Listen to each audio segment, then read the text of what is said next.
Okay, hey guys, so in this video I'm going to be talking about the Mavic Air, and I have the first gen Mavic Air here. I've had it for around 4 years, but the stuff I say about this also applied to the new Air that came out, the DJI Air 3, as well as like the Air 2 if you're considering that one. And I'll also give my thoughts on like the general, like which drone you should get from DJI if you're looking into getting one. So I have a few things to talk about. Starting off with the design and build quality, these are obviously quite robust and they fold up to like a pretty small package. I've had many instances where I just like, I'm going hiking or something with friends and I just chuck this in the bag and it's like super good. The controller on this thing also gets tiny, but it gets pretty small. Like this can fit in your pocket and these also unscrew. So it's pretty good. I haven't crashed it, like I have like landed it on the edge of like a table before and it tipped over and it's fine. So there's like literally no scratches on it over 4 years of use. So next thing, flight performance. It flies really fast. Like in sports mode it's pretty quick compared to something like a Mavic Mini. So if you want something quicker, get a Mavic Air. I know the Mavic Air 3 has like the fastest vertical ascent and descent. It's like 8 meters per second of any of the like small camera drones. So that's one more thing to consider. But like all of them are probably fast enough for most people. Like nobody's complaining about them like not being quick enough, unless you're like chasing a moving vehicle like a boat or like filming some cars or something like that. Then maybe more speed is important for you, but it's usually not super important.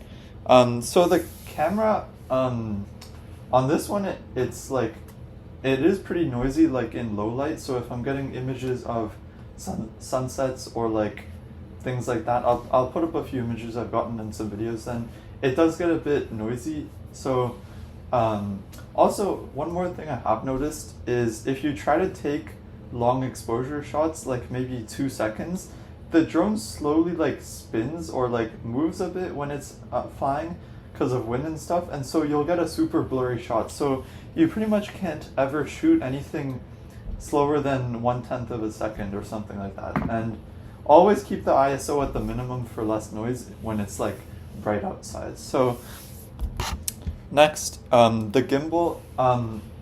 I know the Mavic Air 3 doesn't have this problem, but on this one, I think most people have discussed this. When you fly in sports mode and go sideways, the gimbal tilts because it doesn't have enough range of motion to keep it straight.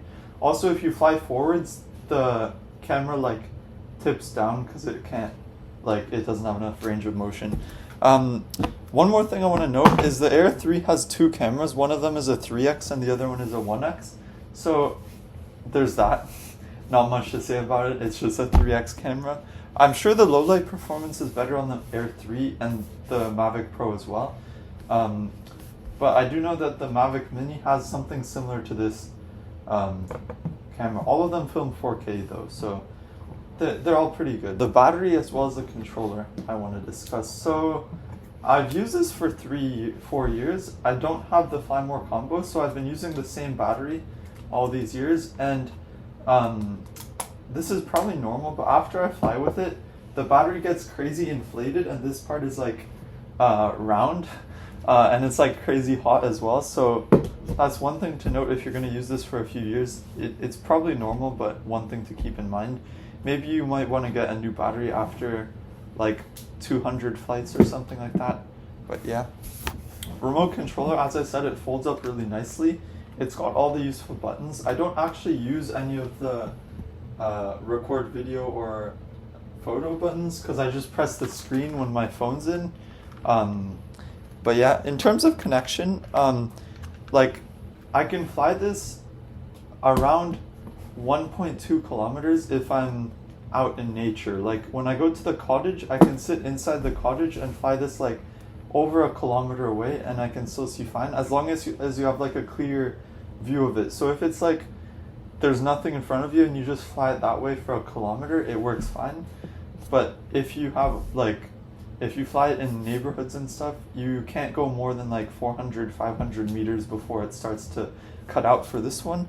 But I know I flew my friend's Mini 2 and the connection on that one's absolutely insane. So I'm sure this one's also better, but I was able to fly it like well over a kilometer, like 1.4 kilometers in like suburbs of Canada. So there's like quite a few buildings, and it's not ideal, but it still kept a good connection. So like probably any of them are good enough for most people. So in terms of the software, this is something that's really important. I know other drone companies may not have the best software, but DJI's is really good. It automatically returns to home if it loses connection, and other things I like about it is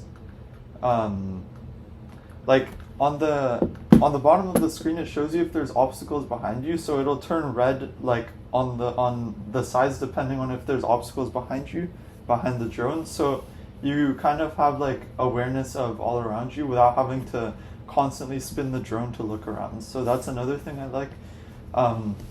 But yeah, like losing connection and automatically returning to home until you gain connection is probably the most useful thing. Like I've had to use it quite a few times, especially flying in busy areas like this. And like it's super easy to set up and use. Like you just download the app, plug it in, and you might need to do the annoying like spinning thing to get the compass good, but other than that it's good. And in terms of overall impressions and like which drone you should get if you're shopping for a DJI drone, I would recommend going for a Mini 3 or just the most recent Mini, because they have like they have really good cameras, they have really good like everything, like crazy battery life. Like they fly for like 40 something minutes, whereas this thing, when it was new, it would fly for like 20 minutes or less, like 15 minutes. Now it flies like 10 minutes. But I do use sports mode like for the whole 10 minutes. So that's just my experience. Like if you're using sports mode and just flying it at max speed, then with a Mavic Mini 3, expect probably like 30 minutes. So still good, but yeah, less than they advertise. And if you're going for more like high quality video, then consider an Air 3 or a Pro. But I would just say like don't get older versions of them, because the antenna and the battery life is obviously worse. So just go for the most recent one in the lineup that you're thinking about. Most people just go for the Mavic Air 3 and you'll be good. And yeah, that's pretty much it. Let me know if you have any questions. I'll answer all the comments. Let me know if you want me to review any other tech, like this sick monitor, bro. But yeah, thank you for watching, and I'll see you in the next video. Bye.